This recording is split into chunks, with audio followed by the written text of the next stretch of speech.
Hi guys, எல்லாம் எப்படி இருக்கீங்க? நான் உங்கள் அண்ணன் தங்கச்சி அட்மின் பேசுகிறேன். இன்றைக்கி நம்ம என்ன பார்க்க போகிறோன்னா, நீங்கள் டெம்ப்ளேட் பார்த்த மாதிரி ஒரு ட்ரூ நான் blood brother and sister story பார்க்க போகிறோம். இது பார்க்குறதுக்கு முன்னாடி நம்ம சேனலை சப்ஸ்கிரைப் பண்ணாமல் இருந்தால் சப்ஸ்கிரைப் பண்ணிக்கோங்க அண்ட் வீடியோவை லைக் பண்ணிக்கோங்க. ஸ்டோரியை ஃபுல்லாக கேட்டு எப்படி இருக்குன்னு கமெண்ட் பண்ணுங்கள். அண்ட் நீங்கள் அந்த இடத்துல இருந்தால் என்ன பண்ணுவீங்கன்றதையும் கமெண்ட் பண்ணுங்கள். இந்த ஸ்டோரி பார்த்திங்கன்னா இது நம்மளோட ஒரு சப்ஸ்கிரைபரோட ஒரு நான் பிளட் அண்ணன் தங்கச்சி ஸ்டோரி. வாங்க ஸ்டோரிக்குள்ளே போகலாம். ப்ரோ, இது வந்து ஒரு அன்பிளட் ரிலேஷன்ஷிப், ஒரு அண்ணன் தங்கச்சி உறவு, ஒருத்தருடைய லைஃப்பில் நடந்த ஒரு இன்சிடெண்ட் இது. அதாவது ஒரு பையன் ப்ரோ, ரொம்ப நாள் முன்னாடி அவன் வந்து தெரிஞ்சவங்க ஒருத்தரோடைய ஃபோனில் ஒரு பொண்ணோட ஃபோட்டோ பார்க்குறான். அந்த ஃபோட்டோவை பார்த்ததுமே அவனுக்குள்ளே ஒரு ஃபீல் கிரியேட் ஆகுது. அது என்னென்னா, இவங்க கூட எப்படியாவது பேசணும், இவங்க கூட ஜஸ்ட்டு ஒன் டே பேசினா போதும் அப்படிங்கிற மாதிரியெல்லாம் ஃபீல் ஆகுது. அது லவ் இல்லை, ஆனால் ஏதோ ஒரு ஃப்ரெண்டாவோ ஏதோ ஒரு சிஸ்டராவோ ஏதோ ஒரு ரிலேஷன்ஷிப்பில் இவன் இங்கே கூட பேசுனா பரவாயில்ல, இவங்க நம்ம லைஃப்பில் இருந்தால் நம்ம ஹாப்பியாக இருப்போம் அப்படிங்கிற மாதிரி அந்த ஃபோட்டோவை பார்த்ததும் அவனுக்கு ஃபீல் ஆகுது. ஆனால் அதுக்கு முன்னாடி அவன் யாருக்கிட்டையும் அது மாதிரி ஃபீல் பண்ணதும் இல்லை, அதுக்கப்புறமும் அது மாதிரி அவனுக்கு நடந்ததில்லை. ஆனால் அந்த ஒரு பொண்ணுக்கிட்ட மட்டும்தான் அவனுக்கு அது மாதிரி நடக்குது. சரி, ஓகே, அந்த பொண்ணோட தெரிஞ்சவங்கிட்ட அவன் ஃபோட்டோ பார்த்தான் இல்லையா, அவங்க ஃபோனில் அவங்ககிட்ட கேட்குறான், இந்த பொண்ணை இன்ட்ரடியூஸ் பண்ணி வைங்க, ஒரு ஃப்ரெண்டாவோ ஒரு சிஸ்டராகவோ தான், மற்றபடி எந்த ஒரு இதுவும் இல்லை, இன்ட்ரடியூஸ் பண்ணி வைங்க அப்படிங்கிறாங்க. ஆனால் யாரும் அவனை இன்ட்ரடியூஸ் பண்ணி வைக்கல. ஸோ இவன் வந்து எப்படியாவது ஒரு நாள் அந்த பொண்ணுக்கிட்ட பேசுவோம் அப்படிங்கிற மாதிரி ஃபீல் பண்ணுறான், காத்திருக்கான். கிட்டத்தட்ட ஒரு 2 இயர்ஸ் வெயிட் பண்ணுறான். 2 வருஷம் வெயிட் பண்ணுறான். 2 வருஷம் வெயிட் பண்ணி நவம்பர் 18, இயர் நான் மென்ஷன் பண்ண விரும்பலை, நவம்பர் 18ஆம் தேதி அந்த ரிலேஷன்ஷிப் இவனுக்கு கிடைக்கிது. அதுவும் எப்படி கிடைக்கிதுன்னா, இவன் எதர்ச்சியாக இன்ஸ்டா சைடு போய் பார்க்கும்போது அந்த பொண்ணோட ஐடியை பார்க்குறான். பார்த்ததுமே இவனுக்கு இது அந்த பொண்ணாக தான் இருக்கும், அந்த பொண்ணு தான் அப்படிங்கிற மாதிரி இவனுக்கு டப்புன்னு அதாவது திரும்ப உடனே அந்த பொண்ணுக்கு இன்ஸ்டாவில் ஃபாலோ ரிக்வெஸ்ட் அனுப்புகிறான், ஒரு மெசேஜ் அனுப்புகிறான். கிட்டத்தட்ட ஒரு 12 ஹவர்ஸ் கழித்து அந்த பொண்ணை அதை வந்து அக்செப்ட் பண்ணுது. இவன்கிட்ட ஃப்ரெண்ட் ரிக்வெஸ்ட்டாக ஃபாலோ ரிக்வெஸ்ட்டை வந்து அக்செப்ட் பண்ணி மெசேஜுக்கு ரீப்ளே பண்ணுது. ரீப்ளே பண்ணும்போது ரொம்ப ஹாப்பியாக பேசிக்கிறாங்க. அந்த பொண்ணு என் மேலே இவ்வளோ, இந்த பையன் சொல்கிறான், உங்களுக்காக நான் வந்து இவ்வளோ நாள் வெயிட் பண்ணிட்டுருக்கேன் அப்படின்னு. ஓகே, அந்த பொண்ணு உடனே அண்ணன் சொல்லுது. இவனுக்கு அது என்னன்னு தெரில, இவனுக்கு கூட பிறந்த ஒரு தங்கச்சி இல்லாதனால இவனுக்கு வந்து ஒரு தங்கச்சின்னா ஒரு ரொம்ப ஒரு எப்படி சொல்ல, ரொம்ப பிடிக்குது இவனுக்கு. நமக்கு ஒரு கூட பிறந்த தங்கச்சி இருந்திருந்தால் நமக்கு லைஃப் நல்லா இருந்திருக்குமே, நம்ம சந்தோஷமாக இருந்திருக்கலாம், ஜாலியாக விளையாண்டுக்கிட்டு அப்படிங்கிற மாதிரியெல்லாம் இவனுக்கு இதாகுது.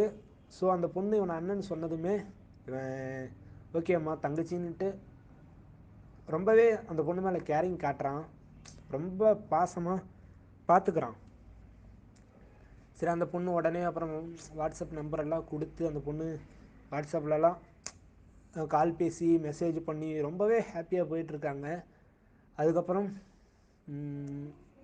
சம் டேஸ் அப்படியே மூவ் ஆகுது. இவனுக்கு ரொம்ப அந்த பொண்ணுக்கிட்ட பேசுகிற ஒவ்வொரு நாளும் அவ்வளோ ஹாப்பியாக அந்த பையன் ஃபீல் பண்ணுறான். ஆனால் தங்கச்சி தான் இருந்தாலும் யாருக்கு ஒரு ரிலேஷன்ஷிப் இல்லாமல் அது வந்து அன்பிளட் ரிலேஷன்ஷிப்லேருந்து நமக்கு கிடைக்கும்போது அது ரொம்ப ஒரு ஹாப்பியான தருணமாக இருக்கும் இல்லையா. இவங்க கூட நம்ம பேசும்போது அவ்வளோ ஹாப்பி அப்படிங்கிற மாதிரி ஃபீல் ஆகுது. ஸோ அப்படியே மூவ் ஆகுது. ஆனால் இவங்க பேசி ஒரு 75 டேஸ்க்கு அப்புறம் அந்த வேறு யாராவது பண்ணியிருப்பாங்களான்னு தெரில. ஆனால் அந்த பையன் அந்த பொண்ணு பண்ணால் ஒரு விஷயம் பண்ணான். என்னென்னா அந்த பொண்ணு இவங்ககிட்ட பேசுனது இவனுக்கு அவ்வளோ சந்தோஷம். ஸோ 75 டேவை கேக் கட் பண்ணி செலிப்ரேட் பண்ணுறான் அந்த பையன்.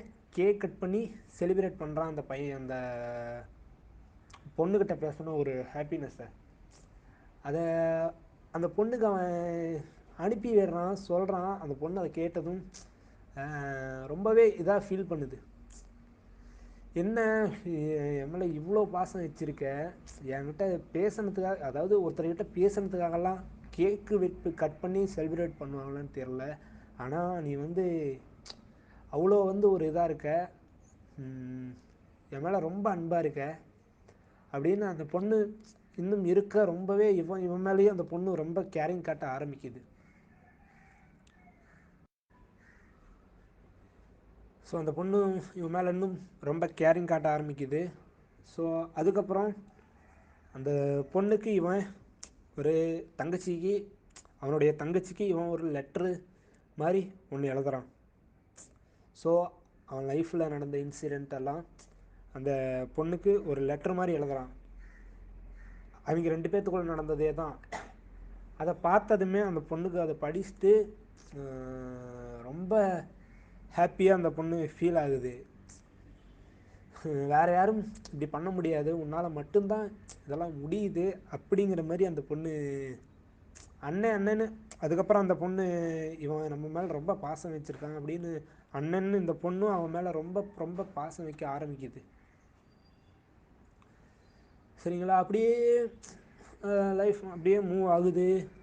இருந்தாலும் டைம் இவங்க 2 பேர்த்துக்குள்ளே தேவையில்லாத நிறைய சண்டைகள்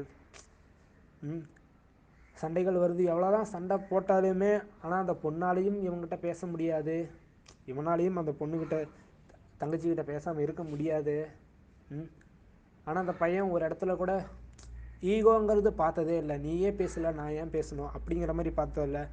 அதே மாதிரி அந்த பொண்ணும் மற்றவங்கிட்ட கூட அவங்களாம் பேசினாதான் நான் பேசுவேன் அப்படின்னு இருந்த பொண்ணு இவங்கிட்ட அந்த மாதிரி ஈகோ பார்க்கல. இவன் பேசாமல் இருந்தாலுமே கூட அந்த பொண்ணு பேசும்.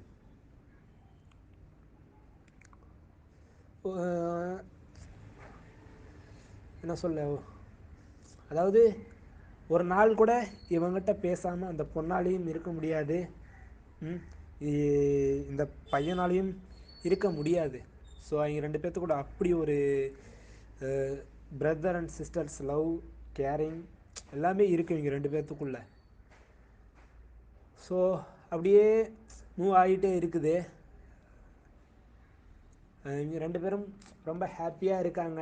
ஆனால் திடீர்னு அதான் இவங்க 2 பேர்த்துக்குள்ள நிறைய சண்டைகள் எல்லாமே நடக்குது. இருந்தாலும் அந்த சண்டைகள் எல்லாமே விட்டுட்டு நம்ம எப்பயும் போல் சந்தோஷமாக இருக்கணும் அப்படிங்கிற மாதிரி தான் ஃபீல் பண்ணுறாங்க.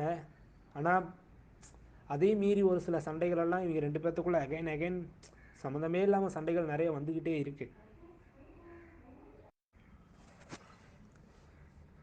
இந்த பையன் அந்த பொண்ணுக்காக ஒரு சில விஷயங்களெல்லாம்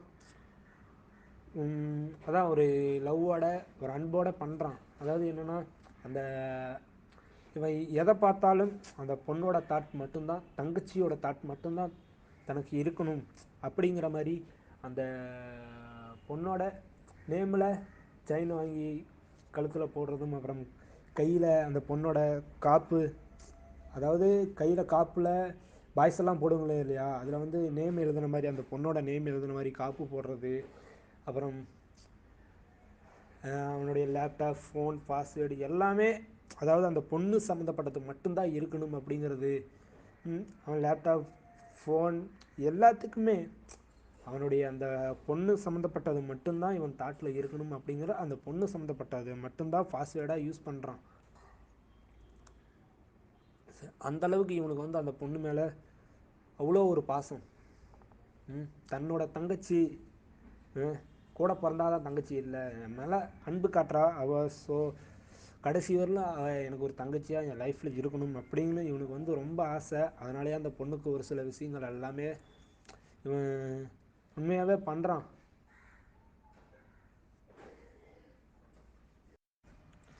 ஒரு சில விஷயங்கள் எல்லாமே அந்த பொண்ணுக்கு இன்னும் இருக்க இருக்க இவன் வந்து இவனால் அந்த பொண்ணுக்கு என்னெல்லாம் ஹாப்பினஸ் கொடுக்க முடியுமோ, எவ்வளோ சர்ப்ரைஸ் கொடுக்க முடியுமோ எல்லாமே கொடுக்குறான். ஸோ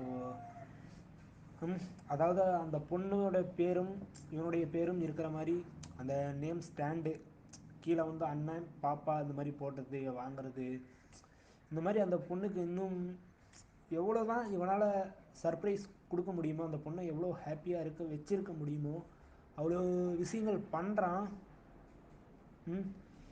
இவ்வளோ அதாவது அந்த பொண்ணோட நான் எழுந்ததும் அந்த பொண்ணுடைய ஃபோட்டோ தான் ஃபஸ்ட்டு பார்க்கணும், அப்போ தான் அந்த டே எனக்கு நல்லா ஃபில்ஃபில் ஆகும் அப்படின்னு வால்பேப்பரும் ஃபோனு வால்பேப்பர் அந்த பொண்ணுடைய ஃபோட்டோ தான் வச்சுருக்கேன். அப்புறமேட்டு இது காலண்டர் அந்த பொண்ணுடைய ஃபோட்டோ போட்டு அந்த பையன் ஒரு காலண்டரே ரெடி பண்ணுறான், அடித்து வீட்டில் மாட்டி வச்சுருக்கான். எழுந்ததுமே அந்த பொண்ணோட ஃபோட்டோ தான் பார்க்கணும், அதாவது தங்கச்சியோட ஃபோட்டோ தான் பார்க்கணும் அப்படின்றதுக்காக அந்த அந்த பொண்ணோட ஃபோட்டோ காலண்டரு பிரிண்ட் பண்ணி மாட்டி வச்சுருக்கான். மந்த்லி காலண்டரு 12 பேஜுக்கு ஒவ்வொரு பேஜ்லேயும் ஒரு ஃபோட்டோ இருக்கிற மாதிரி ரெடி பண்ணி டிசைன் பண்ணி வாங்கி மாட்டி வச்சுருக்கான்.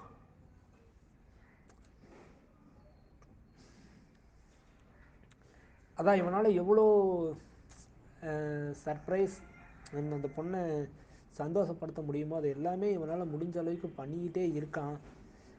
அதுக்கப்புறம் ஒரு நாள் இந்த பொண்ணுகிட்ட பேசி 1 இயர் இதை செலிப்ரேட் பண்ணுறாங்க. இந்த பொண்ணுக்கிட்ட பேசி ஒரு 1 இயர் ஆனதை செலிப்ரேட் பண்ணுறான். கேக் கட் பண்ணி இது பண்ணுறான். ஆனால் இவனுக்கு இன்னொரு வீக்னஸ் என்னென்னா, இவன் இந்த பையன் வந்து கொஞ்சம் எமோஷ்னல் டைப். ஒரு சின்ன விஷயத்துக்கு கூட, அதாவது மற்றவங்கிட்ட அது மாதிரி இல்லை, ஆனால் இந்த பொண்ணுக்கிட்ட ரொம்பவே அவன் இதாக ஃபீல் பண்ணுவான். அந்த பொண்ணு சின்னதாக ஒன்று சொன்னால் கூட இவனுக்கு சட்டன்னாக ஒரு மாதிரி ரொம்பவே சேடாக இது பண்ண ஆரம்பிச்சிருவான். ஏன்னா இந்த பொண்ணு மேலே அவனுக்கு அவ்வளோ பாசம். அவன் லைஃப்பில் வந்து நிறைய மிஸ் பண்ணியிருக்கான்.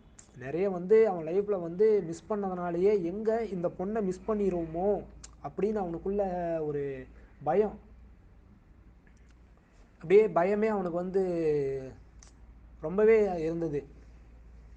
என்னடா நம்ம லைஃப்பில் நம்ம வந்து நிறைய நம்ம கூட இருந்த ஃப்ரெண்ட்ஸை நம்ம வந்து மிஸ் பண்ணியிருக்கோம், எல்லாமே நம்ம மிஸ் பண்ணியிருக்கோம், அதே மாதிரி நம்ம வந்து இந்த பொண்ணையும் நம்ம மிஸ் பண்ணிடுவோமோ அப்படின்னு அவனுக்கு வேறு ஒரு பதட்டமாகவே பயமாகவே இருந்திருக்குது. ஒவ்வொரு தடவை சண்டை போடும்போதும் சரி இது பண்ணும்போதும் அதை வந்து அந்த பொண்ணுக்கிட்டே அவன் சொல்லியிருக்கான். இது மாதிரி சம்டைம் நான் உங்கள்கிட்ட கோபமாக பேசுகிறது இதெல்லாம் இதை வச்சு என்னை விட்டு என்றைக்கும் போயிடாத. நான் வந்து எப்பயுமே ஹாப்பியான ஒரு கேரக்டர் தான். சம்டைம் என் லைஃப்பில் க்ராஸ் பண்ண ஒரு சில பேர்த்தால் நடந்த ஒரு சில இன்சிடெண்ட்டால் நான் வந்து இப்போ வந்து தேவையில்லாத காரணங்களுக்கு எல்லாமே கோவப்படுறது, இது மாதிரி விஷயங்கள்லாம் எனக்கு எப்படி ஒட்டிக்கிச்சுன்னே தெரில. எனக்கு வந்து ரொம்பவே இதாக இருக்குது. ஆனால் நான் அது மாதிரி கேரக்டர் நான் இல்லை. நான் வந்து எப்பயுமே அடுத்தவங்களை நான் வந்து சந்தோஷமாக வச்சுருக்கணும்னு நினைக்கிறது தான். ஆனால் கொஞ்ச நாளாக வந்து நான் வந்து என் லைஃப்பில் நடந்த ஒரு சில இன்சிடெண்ட்டெல்லாம் எனக்குள்ளே அப்படியே, அதாவது நீ என் லைஃப்பில் வரத்துக்கு முன்னாடி வரைக்கும் என் லைஃப்பில் நடந்ததெல்லாம் எனக்கு அப்படி தான் இருந்திருக்குது. ஸோ அதனால தான் நான் வந்து எது எடுத்தாலும் கொஞ்சம் கோபம் அதிகமாக வந்துடுது இப்போல்லாம். என்னை ப்ளீஸ் புரிஞ்சுக்கோ அப்படின்னு அந்த பையன் கேட்குறான். அந்த பொண்ணு சரி ஓகே பரவாயில்ல, நீ நம்ம அட்ஜஸ்ட் பண்ணி நம்ம சண்டை எவ்வளோதான் சண்டை போட்டாலும் நம்ம கொஞ்சம் அட்ஜஸ்ட் பண்ணிக்கலாம் அப்படிங்கிற மாதிரி அந்த பொண்ணு சொல்லுது.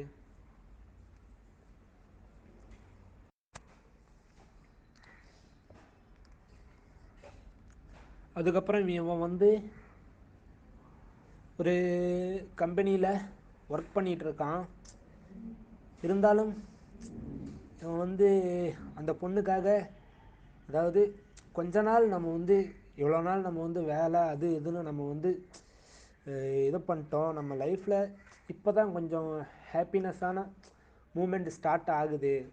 நம்ம இப்போ தான் கொஞ்ச நாளாக அந்த அந்த பொண்ணுகிட்ட பேசும்போது தான் நம்ம வந்து ஹாப்பியாக நம்ம ஃபீல் பண்ணுறோம் அப்படின்றதுனால இவன் வந்து அந்த வேலையவே இவன் வந்து ரிஜெக்ட் பண்ணிட்டு வேலையவே விட்டுறான். இவன் விட்டுட்டு இந்த பொண்ணுக்கிட்ட கொஞ்ச நாள் நம்ம டைம் ஸ்பெண்ட் பண்ணி நம்ம லைஃப்பில் வந்து ஹாப்பியான மூமெண்டெல்லாம் இன்னும் கொஞ்சம் அதிகமாகட்டும் அப்படின்றதுக்காக இவன் வேலையை கூட இவன் ரிஜெக்ட் பண்ணிட்டு இந்த பொண்ணுக்கிட்ட மட்டும் இது பண்ணுறான், பேசிகிட்டு இருக்கான்.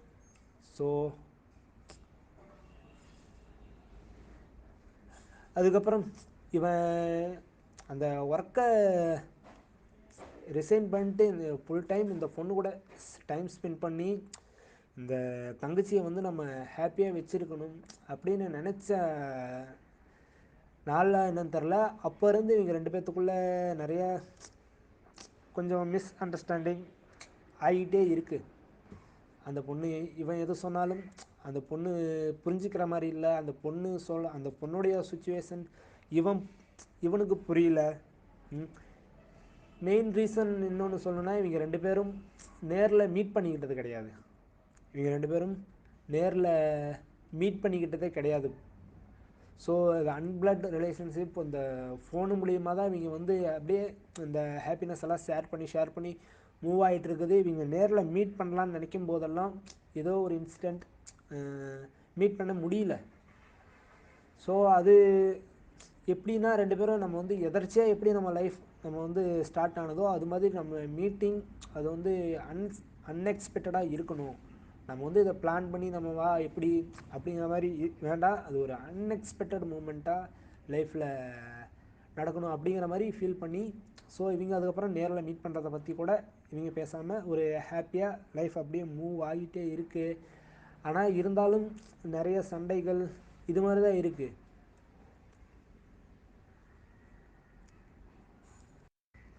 ஆனால் எவ்வளோ சண்டைகள் வந்தாலும் அந்த பையன் வந்து அந்த பொண்ணுகிட்ட வந்து ஒரு கேரிங் பாசம் அதை வந்து குறைக்கவே இல்லை, அதிகமாகிட்டே தான் போகுது அந்த பையனுக்கு.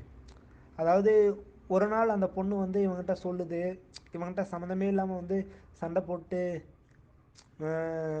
பேசாமல் போகுது. ஸோ இவன் வந்து அகெயின் வந்து இவன் வந்து போய் கேட்குறான், ஃபோன்லேயே தான் கேட்குறான். அதாவது ஏன் இப்படி பண்ணுற 3 டேஸாக நீ என்கிட்ட பேசவே மாட்டேங்கிற, உனக்கு என்ன ஆச்சு, என்ன தான் ப்ராப்ளம் சொல்லு அப்படி இப்படின்னு கேட்கும்போது அந்த பொண்ணு அப்புறம் ஒரு 3 டேஸ் பேக் சொல்லுது. அதாவது நம்ம லைஃப்பில் நிறைய பேர் வருவாங்க, வந்து நம்ம மேலே பாசமாக இருக்கிற மாதிரி இருப்பாங்க. ஆனால் நம்ம பேசினா மட்டும்தான் நம்மக்கிட்ட இங்கே இது இருப்பாங்க. நமக்கு உண்மையாக இருப்பாங்களான்னு சொல்ல முடியாது. அதனால தான் நீ வந்து எனக்கு வந்து என் மேலே எவ்வளோ பாசம் இருக்குதுன்னு உனக்கு பார்த்தேன். ஆனால் நீ வந்து ஒரு ஒரு நாள் கூட நீ என்கிட்ட ஃபேக்காக ஆக்டிங் பண்ணல. நீ வந்து என் மேலே உண்மையாக அவ்வளோ ஒரு பாசம் வச்சுருக்கிற. உன் உன் அளவுக்கு என் மேலே யாராவது பாசம் வைப்பாங்களான்னு கேட்டால் முடியாது அப்படின்னு அந்த பொண்ணு சொல்லுது. அந்த அந்த பொண்ணு வந்து என்னாலே உங்கள்கிட்டலாம் பேசாமல் இருக்க முடியாது, நீ வந்து என் மேலே அவ்வளோ ஒரு அன்பு காட்டுற, அப்படியே பாசம் காட்டி காட்டியே கொள்கிற, தினம் லவ் டார்ச்சர் அந்தளவுக்கு என் மேலே ஒரு அன்பு இருக்குது உனக்கு. ஸோ நீ எந்த இடத்துலையுமே ஃபேக்காக இருக்கலை. நான் வந்து உங்கள்கிட்ட டிஸ்டன்ஸ் மேக் பண்ணலான்னு நினச்சேன். ஆனால் நீ வந்து ஏன்னா நான் வந்து சப்போஸ் இல்லை அப்படிங்கிறப்ப அந்த பெயின் உன்னால் தாங்க முடியாது. அதனால் நான் வந்து உங்கள்கிட்ட டிஸ்டன்ஸ் மேக் பண்ணலான்னு நினச்சேன். பட்டு என்னோடய இது ஜெயிக்கலை, உன்னுடைய லவ் தான் ஜெயிச்சிச்சு, நீ என் மேலே வச்சுருக்கிற ஒரு அன்பு தான் ஜெயிச்சிச்சு. ஸோ உன்ன மாதிரி என் மேலே யாரும் அன்பு காட்டினது கிடையாது. எனக்கு வந்து எங்கள் அப்பா அம்மாவுக்கு அடுத்து எனக்கு உன்னை தான் ரொம்ப பிடிக்கும். எங்கள் அப்பா அம்மாவுக்கு அடுத்து எனக்கு உன்னை தான் ரொம்ப பிடிக்கும் அப்படிங்கிற மாதிரி அந்த பொண்ணு சொல்லுது. ஸோ அந்த பொண்ணுக்காக இவன் வந்து அந்த தங்கச்சிக்காக இவன் வந்து எல்லாமே இழக்க தயாராகிட்டான் ப்ரோ. அதாவது என்னென்னா எந்த ஒரு ரிலேஷன்ஷிப் வேணாலும் இழக்கலாம், ஆனால் எதற்காகவும் தன் தங்கச்சியோட ஒரு ரிலேஷன்ஷிப் இழந்துடக்கூடாது அப்படின்ற மாதிரி ஃபீல் பண்ணுறான். ஸோ அதுக்காக இவன் வந்து இவன் கூட 15 வருஷமாக இருந்த ஃப்ரெண்ட்ஸு அதான் 10 வருஷம் 15 வருஷமாக இருந்த ஃப்ரெண்ட்ஷிப் எல்லாமே கூட இவன் வந்து கொஞ்சம் கொஞ்சமாக கான்டாக்ட் குறைச்சிக்கிட்டான். ஆனால் இந்த தங்கச்சிங்கிற ஒரு இதை மாத்திரம் இன்னும் இவங்ககிட்ட ஸ்ட்ராங் ஆகிக்கிட்டே போகுது. ஸோ எது நடந்தாலும் எனக்கு என் தங்கச்சி இருந்தால் இருக்கா போதும். என்னுடைய ஹாப்பினஸ்க்கு அவளுடைய ஃபேஸை பார்த்தா எனக்கு ஹாப்பினஸ். ஸோ எனக்கு வந்து என் தங்கச்சி இருக்கா அப்படின்ற மாதிரி மற்ற எல்லாருக்கிட்டேயுமே அந்த டிஸ்டன்ஸுங்கிறது க்ரியேட் பண்ணிவிட்டு இவன் தங்கச்சிக்கிட்ட மாத்திரம் ரொம்பவே ஒரு க்ளோஸ், ரொம்ப ஹாப்பியாக இருக்கான். ஸோ ரெண்டு பேர்த்துக்குள்ள இவங்க 2 பேர் இல்லை ப்ரோ, இன்னொருத்தன் இருக்கான். அதாவது ஸோ இவங்க 2 பேரும் அண்ணன் தங்கச்சி. ஸோ இந்த அண்ணன் இருக்கா இல்லையா, அண்ணனோட ஃப்ரெண்டு ஒருத்தன் இருக்கான். அவனுக்கு அந்த பொண்ணை அந்த அண்ணனை விட கொஞ்ச நாள் முன்னாடி இருந்தே தெரியும். கொஞ்ச நாள் முன்னாடி இருந்தாலே பழக்கம். ஆனால் அது அந்த பையனுக்கு அண்ணனுக்கு தெரியாது. தன்னுடைய ஃப்ரெண்டுக்கும் அந்த பொண்ணு பழக்கங்கிறது அந்த அண்ணன்ற பையனுக்கு தெரியாது. ஸோ இருந்தாலும் அது வந்து ஆனால் இவங்க ரிலேஷன்ஷிப் ஸ்டார்டிங் ஆனதுமே அந்த பையனுக்கு தெரிஞ்சிருச்சு. ஸ்டார்டிங் ஆனதுமே அந்த பையனுக்கு தெரியும். ஸோ இருந்தாலும் அவன் எதையுமே அவன் இது பண்ணல. இவன் பாட்டுக்கு அந்த தங்கச்சிக்கிட்ட ஹாப்பியாக பேசிட்டு சந்தோஷமாக இருக்கான். ஆனால் திடீர்னு என்ன ஆகுதுன்னா இவங்க 2 பேர்த்துக்குள்ளே சண்டை வர டைம் வந்து அந்த பையன் வந்து கொஞ்சம், ஏன்னா இந்த பொண்ணு வந்து அவனை விட இந்த அண்ணனுக்கு வந்து ரொம்ப இம்பார்ட்டன்ட் கொடுக்க ஆரம்பிச்சிட்டா. இவன் லைஃப்பில் வந்து எல்லாத்துக்கும் விட, அதாவது அப்பா அம்மாவுக்கு அடுத்து இந்த ஒரு பர்சன்னா எனக்கு அந்த அண்ணன் மாத்திரம் என் லைஃப்பில் இருந்தால் நான் சந்தோஷமாக இருப்பேன் அப்படிங்கிற மாதிரி அந்தளவுக்கு இம்பார்ட்டன்ட் கொடுக்க ஆரம்பிச்சிட்டா. ஆனால் அந்த பையன் அதை இன்னொருத்தன், அதான் அந்த அண்ணனோட ஃப்ரெண்ட் இருக்கால, அவன் அதை எப்படி எடுத்துக்கிட்டான்னு தெரில. சம்டைம் அந்த பொண்ணு இவனை பற்றி சொல்லாத விஷயங்கள் எல்லாமே கூட அவங்க 2 பேர்த்துக்குள்ளே அந்த சண்டை வர டைம் பார்த்து சொல்கிறான். ஸோ அந்த பொண்ணு உன்னை இப்படி சொன்னிச்சுடா அப்படி இப்படின்னு அதை கேட்டதும் இவனுக்கு வந்து அந்த பொண்ணுகிட்ட போய் கேட்கவும் முடியாது. ஏன்னா தன் தங்கச்சி அப்படி சொல்லியிருக்க மாட்டா அப்படின்றது அந்த பையனுக்கு தெரியும். இருந்தாலும் இவன் போய் சொல்கிறான் அப்படிங்கிற மாதிரி அந்த பையனுக்கு தெரியுது. இருந்தாலும் பட்டு இன்னும் ஒரு சண்டை ஆக ஆக அந்த விஷயம் அவனுக்கு போகும்போது அந்த இவன் வந்து அந்த அந்த பொண்ணு பற்றி அவன்கிட்ட அந்த அண்ணனை பற்றி சொல்லாத போது கூட அவன் வந்து நீ வந்து ஓவர் அட்வான்டேஜ் எடுத்துக்கிற அந்த மாதிரி இந்த மாதிரி அந்த பொண்ணு சொல்லாத விஷயங்கள் எல்லாமே கூட அந்த ஃப்ரெண்டு வந்து இந்த அண்ணன்றவங்ககிட்ட சொல்லி ரொம்பவே இது பண்ணி விட்டான்.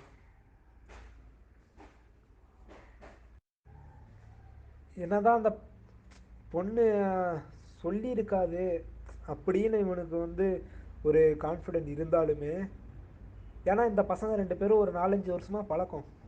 ஸோ 4-5 வருஷமாக பழக்கமாக இருக்கும்போது இவன் எதுக்கு என்கிட்ட வந்து இவன் பொய் சொல்லணுங்கிறத தேவை இல்லையே அப்படின்னு லைட்டாக இவன் வந்து அந்த பையன் சொல்கிறத எப்படி சொல்கிறது, கொஞ்சம் நம்பிட்டான்னு வச்சுக்கோங்களேன். ஏன்னா எவ்வளோ ஒரு கான்ஃபிடெண்ட்டாக அந்த பொண்ணு சொல்லியிருக்காது அப்படின்னு நம்பிக்கை இருந்தாலும், ஸோ இவன் வந்து ஒரு 4-5 வருஷமாக இருக்கான். இவன் வந்து ஏன்னா இந்த பையன் வந்து அவன் லைஃப்பில் என்ன இருந்தாலும் அந்த ஃப்ரெண்டுக்கிட்ட ஷேர் பண்ணிடுவான். அதாவது அண்ணன்றவன் அவங்ககிட்ட வந்து அந்த பையன்கிட்ட வந்து ஷேர் பண்ணிடுவான். தன்னுடைய லைஃப்பில் எது நடந்தாலும் ஷேர் பண்ணுவான் அந்த பையன்கிட்ட. ஸோ அப்படி இருக்கும்போது அவன் வந்து இது என்கிட்ட ஃபேக்காக இருக்கணுங்கிற தேவை இல்லை அப்படின்னு அந்த பையனை நம்புகிறான். இவன் அண்ணன்றவன் அவன் ஃப்ரெண்டை நம்புகிறான். நம்பி அவன் சொல்கிறத மாதிரி கேட்டு அதுக்கப்புறம் இந்த பொண்ணுக்கிட்ட வந்து அவன் இதுக்கப்புறம் இந்த பொண்ணு இவங்க 2 பேர்த்துக்குள்ளே இந்த அண்ணன் தங்கச்சிக்குள்ளே இன்னும் சண்டை அதிகமாகுது.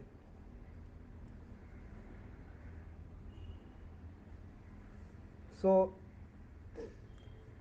அதிகமாகுதா ஒரு கட்டத்தில் வந்து அந்த பொண்ணு வந்து இவனை விட்டு விலகிடுது, இவனை விட்டு போயிடுது. ஸோ அதுக்கப்புறம் போ போகலை. கொஞ்ச நாள் அந்த பொண்ணு இவங்ககிட்ட பேசாமல் இருக்குது.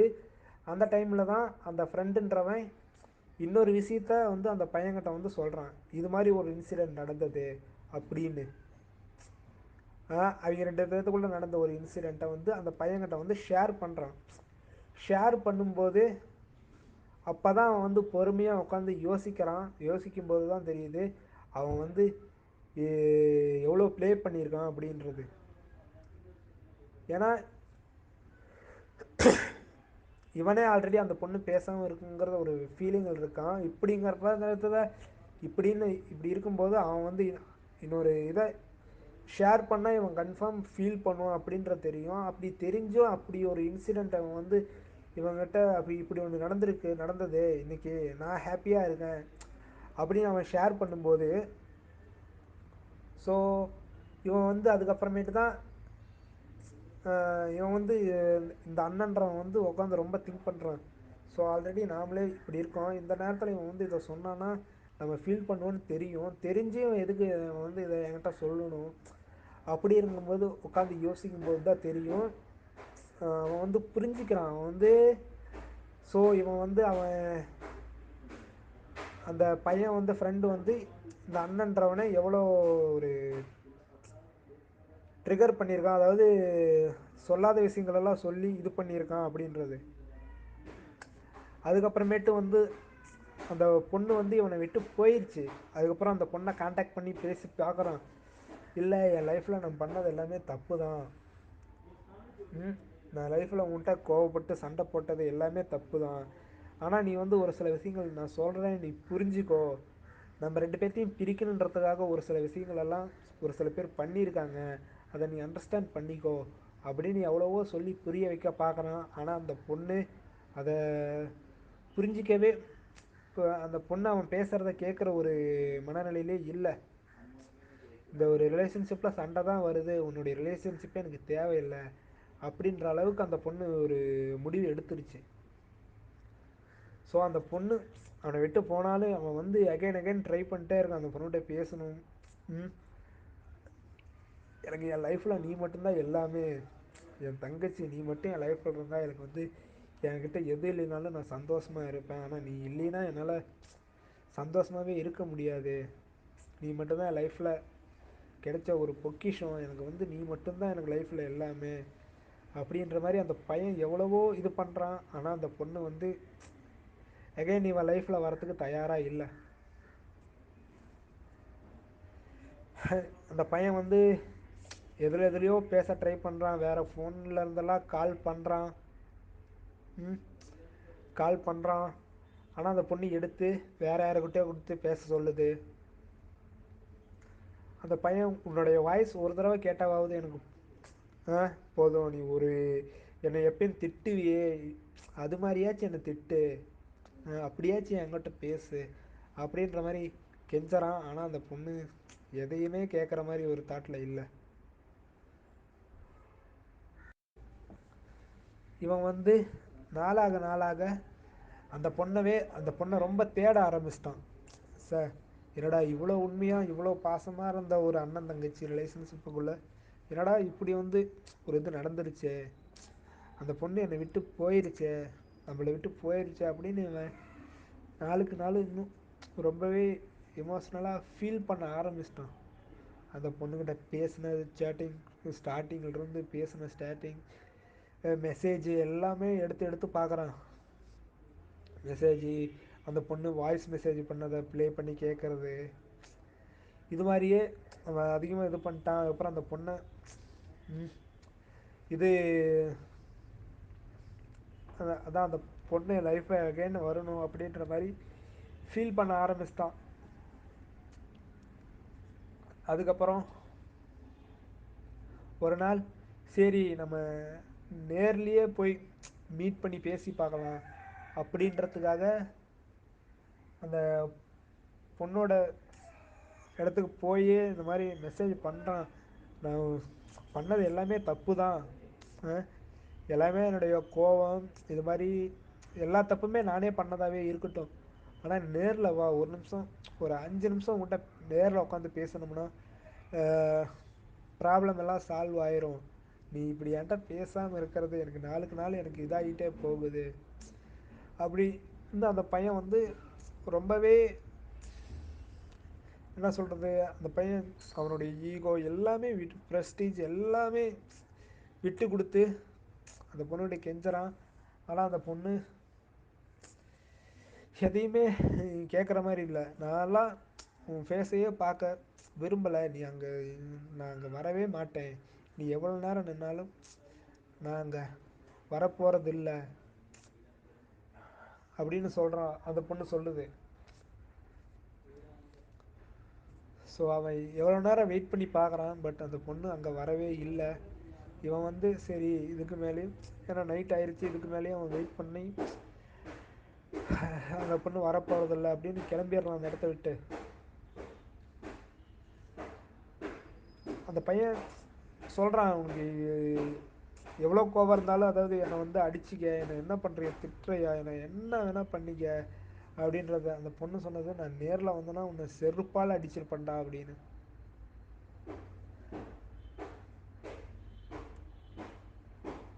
சார் அந்த பையன் இருந்தாலும் அந்த பையன் வந்து அந்த பையன் மேலே தப்பு இல்லாமல் இருந்தாலும் அந்த பையன் வந்து சொல்கிறான், பரவாயில்ல என் தங்கச்சி தானே, நீ அடித்தா கூட நான் வாங்குவேன்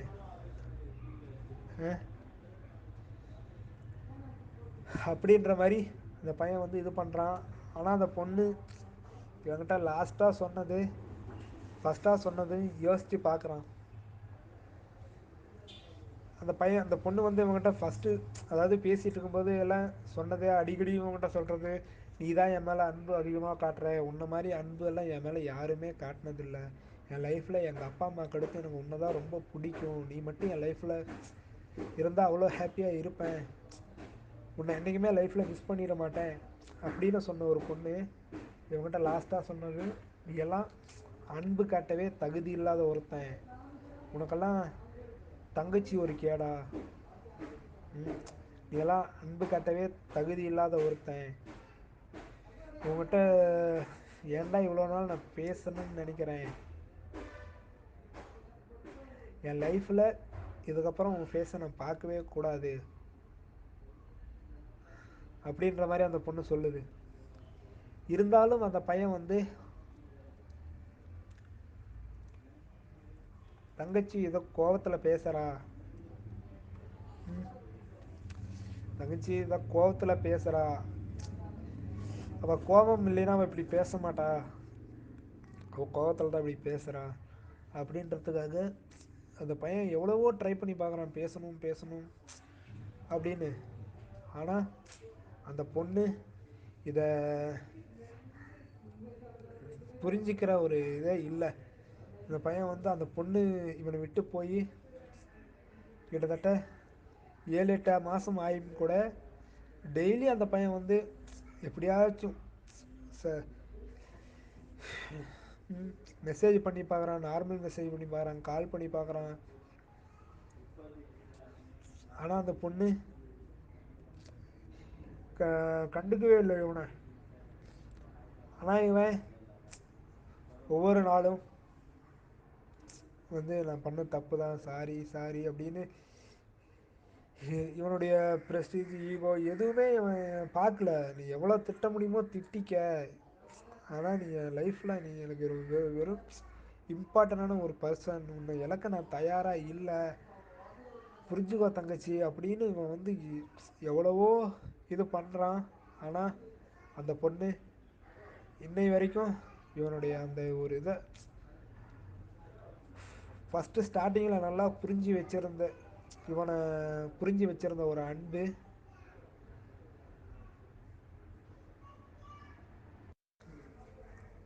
அதான் ஃபஸ்ட்டு ஸ்டார்டிங்கில் இவனை புரிஞ்சு வச்சுருந்தது, இப்போ அந்த பையன், இப்போ அந்த பொண்ணு அந்த அளவுக்கு இவன் மேலே ஒரு இது இல்லை. இவன் எவ்வளோ தூரம் போய் பேசினாலும் அந்த பொண்ணு புரிஞ்சிக்கிற ஒரு இது இல்லை. இவன் வந்து எவ்வளவோ தூரம் இதுக்கு மேலே என்னால் உனக்கு எந்த ஒரு ப்ராப்ளமும் வராது, எந்த ஒரு சண்டையும் நான் போட மாட்டேன். நீ எனக்கு ஒரு தங்கச்சியாக என் லைஃப்பில் நீ இருக்கணும் அப்படின்றதுக்காக எவ்வளவோ இது பண்ணுறான். ஆனால் எதையுமே அந்த பொண்ணு கேட்குற ஒரு தன்மையே இல்லை.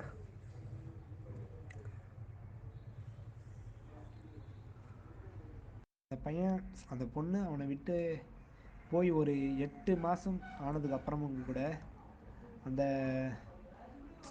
பையனுக்கு அந்த பொண்ணு மேலே இருக்கிற ஒரு அன்பு பாசம் அப்படின்றது குறையவே இல்லை, இன்னும் ஸ்ட்ராங் ஆகிக்கிட்டே தான் இருக்குது. ஆனால் அந்த பொண்ணுக்கிட்ட அவன் எவ்வளவோ சொல்லி புரிய வைக்கணும்னு பார்த்துட்டான். ஆனால் அந்த பொண்ணு புரிஞ்சுக்கிற மாதிரியே இல்லை. ஒரு தடவை கூட இவன் சைடு இருக்கிற நியாயத்தை யோசித்து பார்க்கல அந்த பொண்ணு. ஸோ இவன் எதுக்காக இப்படி பண்ணான் அப்படின்றதுக்காக சண்டைகள் வந்தது. இவன் ஏன் இப்படி பிஹேவ் பண்ணான் அப்படின்றத வந்து அதுக்கு இவன் எவ்வளவோ எக்ஸ்பிளைன் கொடுத்துட்டான். ஆனாலும் அந்த பொண்ணு அதை உட்காந்து யோசித்து பார்க்குற ஒரு தாட்டில் இல்லவே இல்லை. இன்னை வரைக்கும் அந்த பொண்ணுக்கிட்ட இந்த பையன் கெஞ்சிக்கிட்டு தான் இருக்கான், கால் பண்ணிக்கிட்டு தான் இருக்கான். ஆனால் அந்த பொண்ணு நோ ரெஸ்பான்ஸ். இந்த பையன் என்னைக்காச்சும் ஒரு நாள் புரிஞ்சுக்குவ அப்படின்ற மாதிரி ஒரு இது இதில் இருக்கான். பட் இருந்தாலும் ஆனால் அந்த பொண்ணு இல்லைடா இவ்வளோ தூரம் நம்ம சொல்லியுமே புரிஞ்சிக்க மாட்டேங்குது, என்னடா இது அப்படின்ற மாதிரி அந்த பையன் ரொம்பவே இதாக இருக்கான். நாளுக்கு நாள் அந்த பொண்ணுடைய ஞாபகங்கள் மட்டுமே தான் இவனுக்கு வந்துட்டுருக்கு.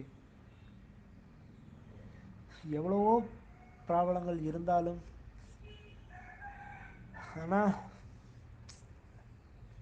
அதான் ஒரு 5 நிமிஷம் உட்காந்து பேசுனா சால்வ் பண்ணிக்கலாம். ஆனால் நீ ஏன் இவ்வளோ இது பண்ணுற அப்படின்ற மாதிரி இந்த பையன் என்னென்னமோ இது பண்ணி பார்த்துட்டான், பேசி பார்த்துட்டான், மெசேஜ் பண்ணி பார்த்துட்டான். ஆனால் அந்த பொண்ணு எதுக்குமே நோ ரெஸ்பான்ஸ் தான். அந்த பொண்ணு இவனை திரும்ப அகைன் கான்டாக்ட் பண்ணவே இல்லை. ஆனாலும் அந்த பையன் காத்துக்கிட்டு தான் இருக்கான். அதான் ப்ரோ, அதாவது எவ்வளோ தான் இவன் தன்னால் எவ்வளோ முடியுமோ அவ்வளோ தூரம் இறங்கி போகிறான். ஏன்னா காரணம் என்னுடைய ரிலேஷன்ஷிப் எனக்கு ரொம்ப இம்பார்ட்டன்ட், நீ எனக்கு வேணும்.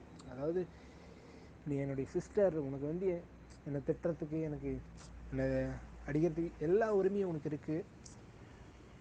ஆனால் நீ என் லைஃப்பில் இருக்கணும் அப்படின்னு சொல்லி அவனால் எவ்வளோ தூரம் அவனுடைய ப்ரிஸ்டீஜ், ஈகோ இதெல்லாம் எவ்வளோ தூரம் விட்டு கொடுக்க முடியுமோ அவ்வளோ தூரம் விட்டு கொடுத்து அவன் போகிறான். அப்புறம் இது நடந்ததெல்லாம் கொஞ்ச நாள் கழித்து அகைன் ஒரு தடவை நேரில் ஒரு வேலை மீட் பண்ண முடியுமா, போய் தான் பார்க்கலாம் அப்படிங்கிற மாதிரி அவங்க ஊருக்கு இவன் போகிறான். போகும்போது அதாவது நேரில் இவனால் பார்த்துட்டான், இவன் நேரில் பார்த்துட்டான் அவங்கள. பட்டு அந்த பையனால் போய்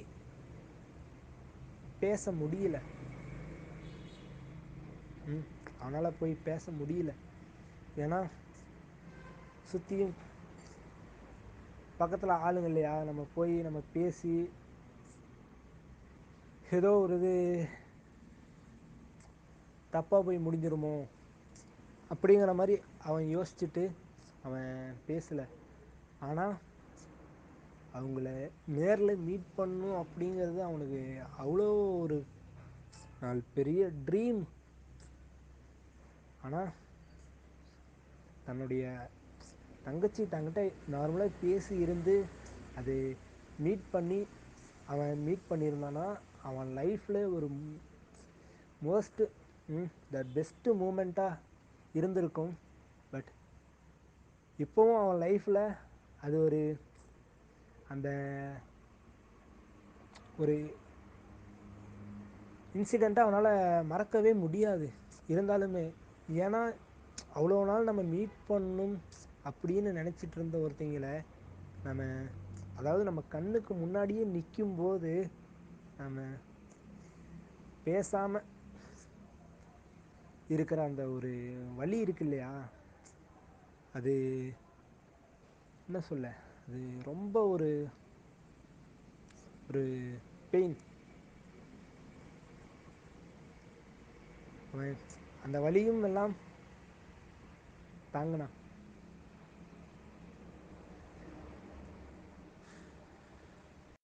ஆனால் அந்த செகண்ட்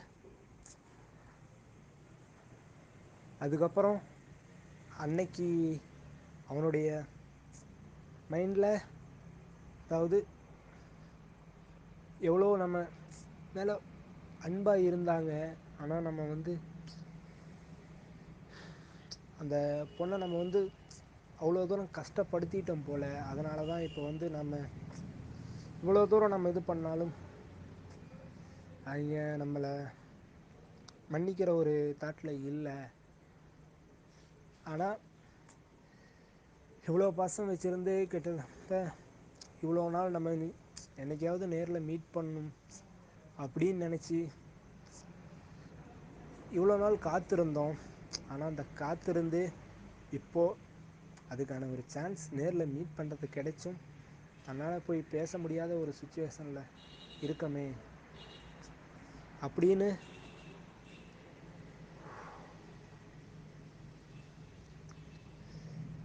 ரொம்பவே அந்த பையன் ஃபீல் பண்ண ஆரம்பிச்சிட்டான்.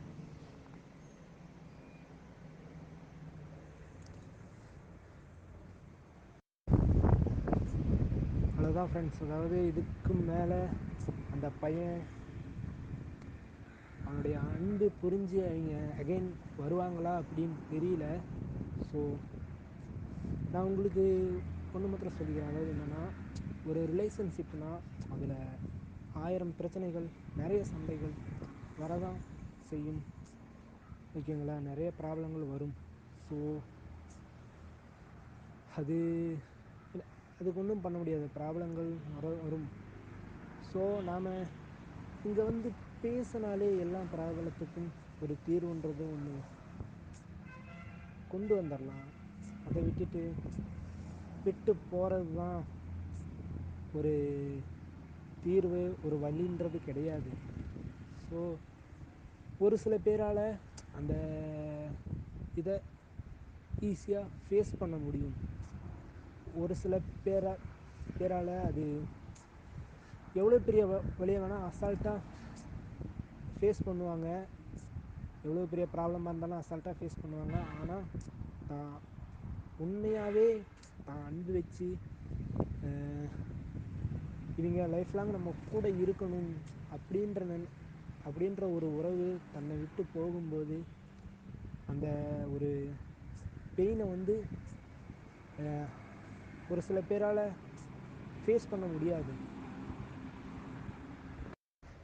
ஸோ முடிஞ்ச வரைக்கும் உங்கள் மேலே ஒருத்தர் அன்பு வச்சுருக்காங்க அப்படின்னா அவங்க எவ்வளோ சண்டை போட்டாலுமே, ஸோ அந்த சண்டைகளுக்கு பின்னாடி இருக்கிற உங்கள் மேலே இருக்க பாசத்தை மட்டும் பாருங்கள். ஸோ அவங்கள விட்டு விலகி போகணுன்னு ஒரு செகண்டு கூட நினைக்காதீங்க. என்ன ஃப்ரெண்ட்ஸ், எல்லோரும் ஸ்டோரி கேட்டிங்களா? எப்படி இருந்துச்சு ஸ்டோரி? உங்ககிட்ட வேறு எதனாவது நான் பிளட் ஸ்டோரி இருந்தால் நம்ம இன்ஸ்டா பேஜுக்கு காண்டாக்ட் பண்ணுங்கள். லிங்க் டிஸ்கிரிப்ஷனில் இருக்குது. எல்லாருக்கும் ஷேர் பண்ணுங்கள்.